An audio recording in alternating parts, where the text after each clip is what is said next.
Think about the last time you went into a fine dining luxury restaurant.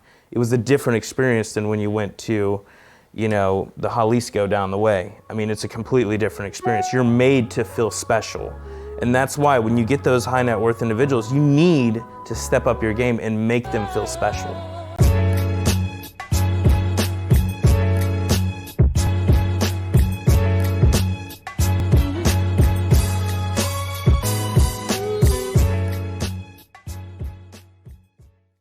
So the question was, when you get a higher net worth individual on the phone, which I think when you're in the apprentice stage, it's going to make all of you very nervous, because you're like, oh no, this person's got it together. And yes, what I've noticed about higher net worth people, they want to control the conversation. They want to control the tempo. I'll call you when I'm ready.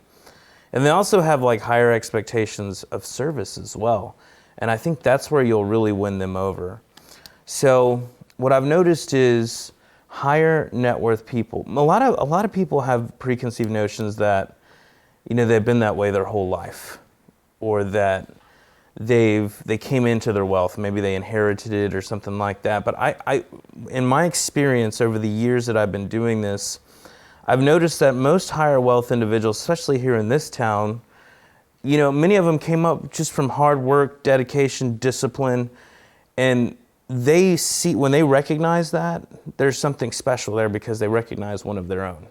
Even though you may not have the same amount of dollar bills in your bank account, you are a similar person. And that's what I've noticed for most higher net worth individuals is, so I think the first thing is try to overcome that mindset, that nervousness, if you will, that this person is somebody that is not going to want to work with me, or has too many options, or probably has their own realtor.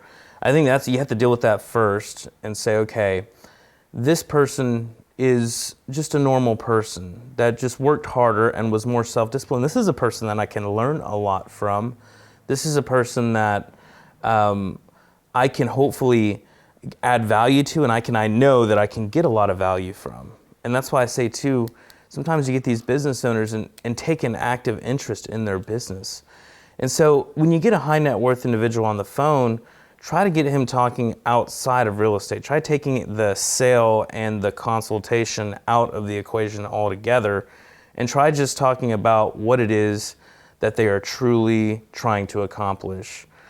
So I'll give you a great example. I got a call, it was probably about 5-6 months ago, and his name was Morty Forshpa. Actually, I called him. He was on our website. He was looking at a really high-end neighborhood called Inverness. I don't know if any of you have been to Inverness, but basically it's half-acre to 1-acre lots that sell for $500,000 and up, okay? So if you're spending $500,000 on 3/4 of an acre lot, that's about as much as you're gonna spend here in this town anyway. It's high-end, gated, amenities, security guard at the gate. I mean, it's a really nice high-end, area.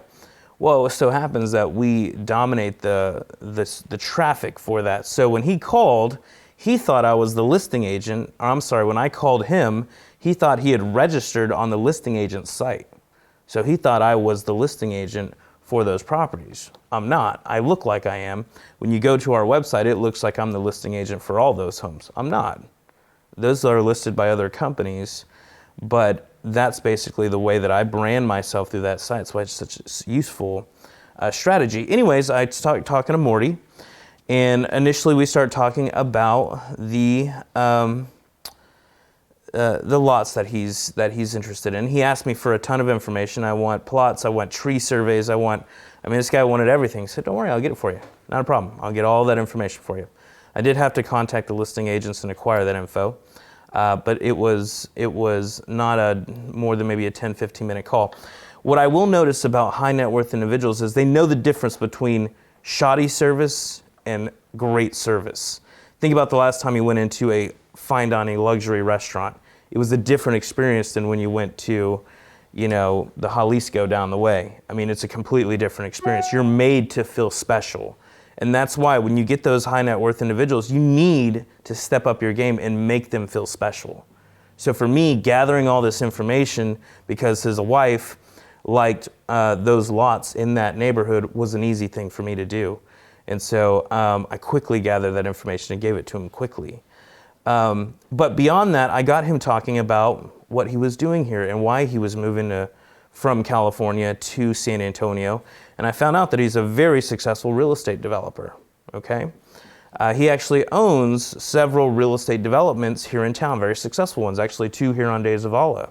The one that Cantina is at, he owns that one. He also owns the one next door. He also owns the residential development right across the highway from Leon Springs, Dance Hall, the one where Nueva, Tony Parker's bar used to be. He owns that 2-story, massive development that is always fully leased out, right? So this guy, just on those deals alone that we briefly talked about, I knew he was worth several hundreds of millions of dollars, maybe even over $1 billion worth, okay? Morty Forschba, wonderful guy. So we started talking a whole lot more about his development business because it's something that I'm very much interested in, that I would like to take an opportunity at. And I started bringing up properties that I had, some pocket listings, some actually listed, that I thought would be a great opportunity for development, which really got him thinking because he's a businessman. That's what he does. He wants to talk about that more.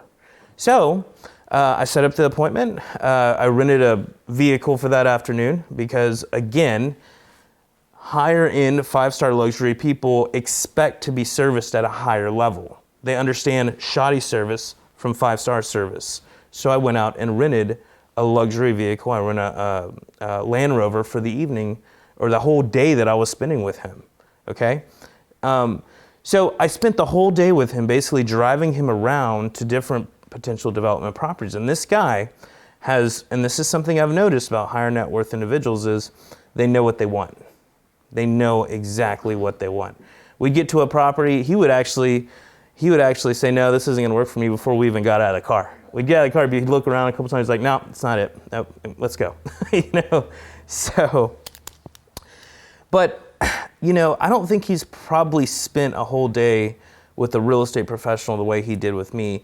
And I think he got value from that because I was taking him into all sorts of potential projects. And there's a couple that he's interested in and we're still talking about them. But for the most part, I benefited tremendously from that because for the whole day, I got a lesson. I got a lesson that most people would probably spend 4 years, $100,000 and a college education for. I got a better lesson than that by spending a day with one of the most successful real estate developers in San Antonio. And I was showing him things that could be an opportunity for him, and we may do a deal on one of them, but I spent the whole day with him, and it was a great afternoon. Lauren Acuna went out and showed him those lots of Uranus. They weren't the right ones for him. So we're still in touch, and we're still working him. But to answer your question, the reason that went so successfully, why most other agents and brokers would have just kind of froze and said, well, if you need anything, let me know. I'd love to take you out there. That's it. It's kind of that canned, I'm here for you if you need me kind of, back out. I found a way to dig deeper into his business, find out what he was looking for, find out what he was passionate about, and spent the whole day with him and his son, who I'm also friends with now, and talk about real estate development. And so now, not only am I a tremendous resource for him because I'm serving him at a high level, we're probably going to do some business together. If nothing else, I've learned a ton from him. And now I can draw from those experiences, from those talks, and I know what one of the most successful developers in San Antonio is doing. It's beautiful. It was a win-win. So to answer your question, Philip, was how do you deal with people like that is realize, number one, that person is the same as you. They have the same 24 hours that you do. They have, the same amount of energy you do. You may even have more than them. But the difference is they've been very disciplined with their time. So a big light bulb should go off in your head and say, you know what? I want to learn from this person. And what I've noticed about high net worth individuals is many of them are getting later in their years because you don't see many young people that are high net worth. Usually it's people in their 50s, 60s, and 70s and beyond. Something happens in a person's life once they've acquired a lot of wealth and they're nearing the end of years. They go from their primary needs of being, maybe success and accomplishment and dollars in their bank account to what they call contribution, which is they want to give back. It's more about legacy rather than just accomplishing that next goal. It's more about developing somebody than getting the next deal. And so knowing that, if you take an avid interest in what it is that they do and what's important to them, they'll see that and they'll notice that. And in many cases, I would probably say the majority of the cases out there, they'll appreciate that and they'll want to teach you and they'll want to give it back. Because we all know at the end of our lives, we're not taking anything with us. I've yet to see a U-Haul attached to a hearse, It just doesn't happen, right? So the people know this. And even though they may have tons of money, we may convince ourselves like they don't have time for us or they're too busy for me. The truth is, they know that they're nearing the end of their life and they know they can't take their money with them. And so at that point in their lives, they look more at developing people, at adding value to people. And that is a cool thing. And knowing that going in, this is a person that wants to talk to you, but you've got to give them a reason so they can realize that. And they can take time out of their busy schedule to do something that could be mutually beneficial for both of you, the way Morty Forspaw spent the day with me that day. And yes, we'll probably do some deals together. We may not, because he's looking for these diamond in the rough, and he's kind of at the end of his career. His son is trying to take over. His son and I know we'll do business together. Morty possibly not, because he's getting a little tired of the grind, if you will. It was a wonderful experience, and I think that's the first thing that you have to do is understand that this is a person that I can gain tremendously from, not just in terms of selling real estate, but in learning and growth, which in my opinion is way more precious and valuable than a sale. Sale, we're going to make a few thousand, maybe 10,000, maybe 100,000, best case scenario if we sell $2, $3, $4 million property. What I learned that day was worth millions. And I'm going to take that with me. And so that's what you've got to decide is that, and it's just funny because we only get so many opportunities. There's only we're calling thousands of people. I mean, most of them are not high net worth individuals, let's be honest. And that's okay. But when you do get that one person on there that's willing to speak to you, take it for what it is, man. You've got to capitalize. You only get these certain just great moments. Who'd have known Morty Forspaw would actually log on to my website and be looking at my property, thinking I'm the listing agent, be open and willing to speak to me.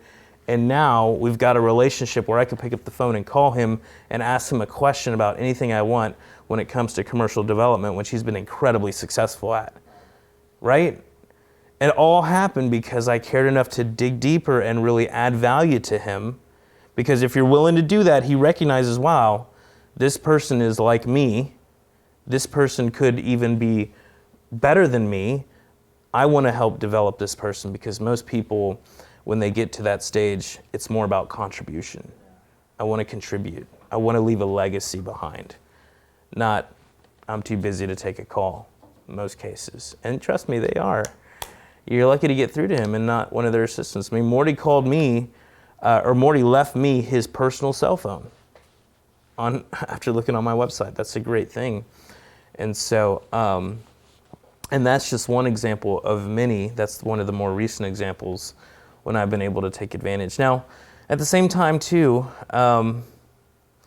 you want to get them to that point of knowing that you can add value to them. So if you're unsuccessful the first time around, make sure you set that follow-up. And, maybe it's a week out, maybe it's 2 weeks out, maybe it's a month out. Don't give up. One thing that super successful people also really appreciate is persistence. I can't tell you how many people I've spoken to that have said, wow, you know what, you've called me at least 20 times over the past 2 years. I respect that. I'm going to come meet with you. I can't tell you how many people have said that to me. Sometimes it's been 5 years. Wow, you know what, you have not stopped calling me, helping me save money on my taxes, helping me with my community, keeping me up to date with what's going on over the past 5 years. Let's do some business. So high net worth individuals also appreciate persistence. because that shows you to be like them, because they didn't get to where they're at in life by just giving up, by not following up, by not being disciplined, So that's another great way to win those clients is persistence, because their existing real estate people are not persistent. That's where you can beat them every time. Most of them are not hardworking. You can beat them with discipline, persistence, and hard work. And high net worth individuals see that, they appreciate it, and they want to work with people like that. So if you don't get them on that first call, keep going. Keep after it.